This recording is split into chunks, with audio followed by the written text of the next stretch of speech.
ご視聴くださりありがとうございます。キーストアです。本日はこちら M4 iPad Pro についてお話ししようかなというふうに思っております。今年の5月に発売されて半年が経過しましたので、このタイミングで私が実際に愛用しての感想、M4 iPad Pro の魅力と若干の不満点を皆様にお伝えできればと思います。まずは私の M4 iPad Pro についてですが、13インチスペースブラック Wi-Fi セルラーモデルです。新型 M4 iPad Pro の特徴でもありますけれども、 5.1mm という驚異的な薄さ、 Wi-Fi セルラーモデルで 582g の重量となっています。この薄さは Apple 史上最も薄いプロダクトで、それでいて最新の M4 チップをいち早く搭載していた驚異的なタブレットです。11インチモデルは 5.3mm と若干ですが厚くなっています。ただこちらも驚異的な薄さです。M4 iPad Pro は前モデル同様に筐体サイズによるチップ性能差はなく、ストレージ容量によってスペックに違いがあります。私の iPad Pro の構成は 1TB のストレージですので、10 Core CPU、10 Core GPU、16コアのニューラルエンジン、16GB のメモリを搭載しています。256GB、512GB のストレージモデルでは CPU コア数が9コア、ランダムアクセスメモリが 8GB になりますので、購入する際にはストレージの選択に気をつけてください。Geekbench 6による CPU ベンチマークスコアはシングルコアで3755でした。M2 iPad Pro から 48% アップ、M1 iPad Pro からはおよそ 66% アップでした。マルチコアは 14535 で M2 からは 51% アップ、M1 からは 78% アップという結果でした。GPU は 54874 というスコアでした。M2 iPad Pro からはおよそ 22% アップ、M1 iPad Pro からはおよそ 71% アップという結果になりました。もちろん最新の M4 チップを搭載しているので当然の結果だとは思いますが、何よりもベンチマークスコア以上にこのパワフルでハイパフォーマンスな M4 チップをこの薄さの筐体サイズに搭載していることが何よりも素晴らしいことだなというふうに感じています。M4 iPad Pro は Ultra Retina XDR という新たなディスプレイを搭載しています。この Ultra Retina XDR というディスプレイは2つの OLED パネルを組み合わせてダイナミックレンジの性能を極限まで高めたタンデム OLED 有機 EL を搭載していて、フルスクリーンの輝度、コントラストの正確性が高次元で両立されていることによって iPad Pro のディスプレイ上ですごくリアリティのある質感を体験することができています。前モデルの M2 iPad Pro 12.9 インチはミニ LED を搭載し、コントラスト比が100万対1でしたが、この M4 iPad Pro は11インチ、13インチともに有機 EL 搭載なので200万対1というメリハリのあるコントラストを実現しています。また SDR、フルスクリーンの XDR 輝度は最大で1002と、HDR コンテンツに限りピーク輝度で最大1602とでより明るくなっています。また今回ナノテクスチャーディスプレイガラスもオプションで選択することができるようになっていますが、こちらは 1TB、2TB のストレージモデルのオプションになっておりますので、こちらも注意が必要です。ちなみに私は Apple Pencil のヘビーユーザーということもあり、無難に標準ガラスを選択しています。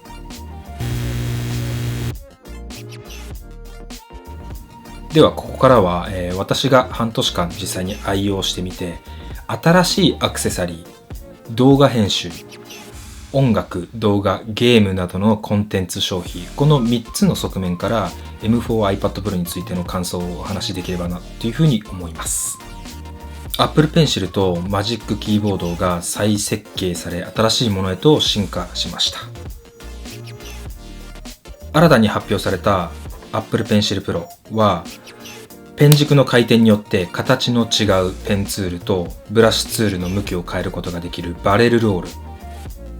ペンを握り込むことでパレットを開き、ツールや線、色を切り替えることができるスクイーズ。また、ダブルタップやスクイーズなどのアクションに対して触覚的な反応を感じることができる触覚フィードバック。これらの機能が新しく追加されています。私としては Apple Pencil で描画作業をする際には圧倒的にプロモーションテクノロジーが搭載されているプロモデルが快適です。ペンの追従性能は iPad Pro を使用した後に iPad Air や iPad mini で描画をすると少し違和感を感じてしまうかもしれません。iPad Pro のために再設計されたマジックキーボードは新たにファンクションキー列を搭載しています。キーボード使用時の音量調整、輝度調整、スポットライト検索などはハンドポジションを変えて筐体側面のボタンを押さずとも変更することができます。ただ、今現在税込み 49,800 円という非常に高額なキーボードなので、せめて上部に配置されたロックボタンをタッチ ID にすることができなかったのかなとは思っています。ちなみにですが、USB-C 対応になった新しい Mac 用のタッチ ID 搭載のマジックキーボード、マジックトラックパッドはともに税込み 21,800 円で、2つ合わせても 43,600 円です。触覚フィードバックに対応したトラックパッドは面積も大きくなり、マルチタッチのジェスチャーがしやすくなっています。正直慣れの部分も大きいとは思いますが、日常的に Mac 用のマジックトラックパッドを使用している私としては、4本指でのアプリ切り替えのジェスチャーが格段にやりやすくなりました。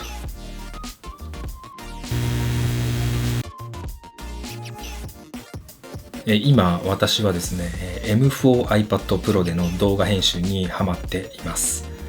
編集には DaVinci Resolve を使用していて、4K のログ素材のカラー編集、複数のクリップを積んで負荷のかかるエフェクトをかけた動画であっても全く問題なく作業することができています。DaVinci Resolve は動画プロジェクトをブラックマジッククラウド上に置き、動画素材を自身のクラウド上に格納してあれば異なる環境、複数台のデバイス間で連携され動画編集をすることが可能です。私は iPad Pro と Mac 間で連携をさせて異なる環境下でも作業できるようにしています。また、ブラックマジッククラウド上にもサブスクリプションでストレージを購入することができて、最小 2GB 月額800円弱から最大 1PB の470万超えまであり、こちらに素材を直接置くこともできます。さらには、30人のメンバー間で1つのプロジェクトを編集することもできます。動画素材をドロップボックスや Google ドライブのオンラインストレージに格納共有することで複数人での共同編集が可能となります。つまりは、普段は日本の自宅の Mac で編集作業を行い、出張先のヨーロッパで iPad Pro で編集をして、なおかつ LA にいるチームメンバーがそれを修正するなんてことも可能になってしまうのです。音楽を聴いたりゲームや動画を楽しむ際のスピーカー性能はプロモデルに搭載されている4つのスピーカーが圧倒的にいいです。デバイスの向きによってオーディオのバランスを自動調整し、縦横どの向きでも均一に最適な音響体験を得ることができるのはプロモデルならではです。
私はセルラーモデルを選択をしているので、外出先でも別途 Wi-Fi ルーターを持っていく必要がありません。iPhone からのテザリングは簡単ではありますけれども、私は iPad を開いてすぐに使用できないことに若干のストレスを感じてしまいます。また、テザリングをしている iPhone の充電を気にしなくてはいけないっていうことにも抵抗があるので、 iPad は常にセルラーモデルを選んでいます。M4 iPad Pro の電池持ちですけれども、公表値では Wi-Fi 利用時のインターネット、ビデオ再生で最大10時間、セルラーデータネットワーク利用時のインターネット使用で最大9時間と、全モデルから変わっていません。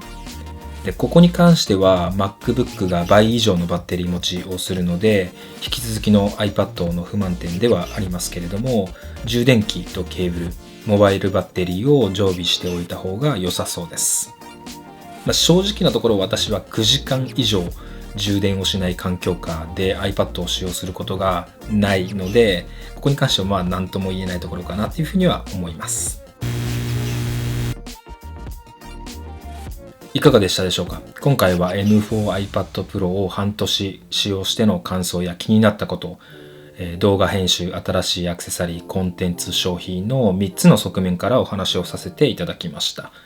私は M1 iPad Pro からの買い替えで M4 iPad Pro を使用していますが、